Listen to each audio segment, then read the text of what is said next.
Welcome to the channel. Today we explore one of history's most dramatic engineering failures.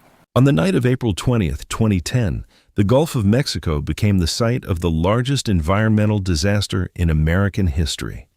What began as a routine drilling operation transformed into a catastrophic inferno, claiming 11 lives and triggering a massive, uncontrolled oil spill that would haunt the coast for years.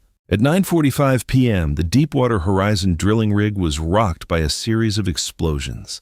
A surge of high-pressure methane gas from the well surged up the riser, bypassed the rig's safety systems, and ignited on the drill floor.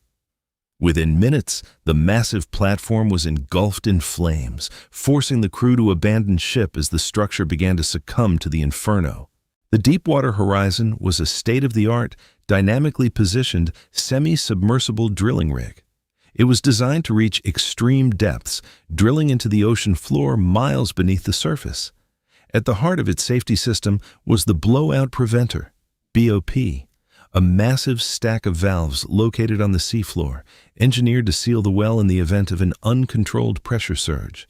In the hours leading up to the blowout, the crew performed a negative pressure test to verify the integrity of the well's cement seal.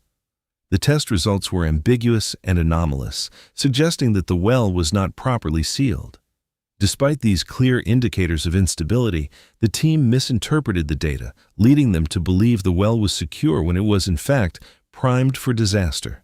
The failure was a cascade of systemic breakdowns. The primary culprit was a faulty cement job that failed to isolate the wellbore from the reservoir. When the methane gas entered the casing, it traveled up the riser and onto the rig. The final line of defense, the blind shear rams of the blowout preventer, failed to fully shear the drill pipe and seal the well, allowing the hydrocarbons to flow unchecked. The explosion resulted in the immediate loss of 11 lives and left 17 others injured. 2 days later, the Deepwater Horizon sank, leaving the damaged wellhead open on the seafloor.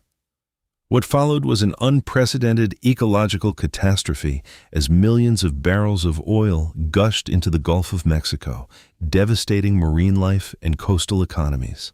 The U.S. Chemical Safety Board and other agencies concluded that the disaster was caused by a combination of technical, operational, and management failures.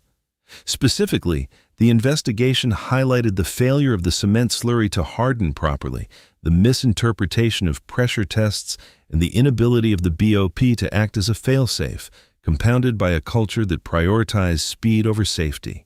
The Macondo disaster forced a total overhaul of offshore drilling safety regulations. New standards for well casing integrity, cement testing, and subsea BOP maintenance were mandated. The tragedy serves as a grim reminder that when safety margins are eroded for efficiency, the consequences can be truly global in scale. The industry now operates under a more stringent, safety-first oversight regime. The Deepwater Horizon disaster remains the defining industrial tragedy of the 21st century. It underscored the inherent risks of deepwater extraction and the critical need for robust, redundant safety systems. Today, the legacy of the 11 workers lost is found in the rigorous safety protocols that now govern every drill bit turned beneath the sea, ensuring that the lessons of 2010 are never forgotten. Thanks for watching. If you enjoyed this, please like and subscribe for more engineering history.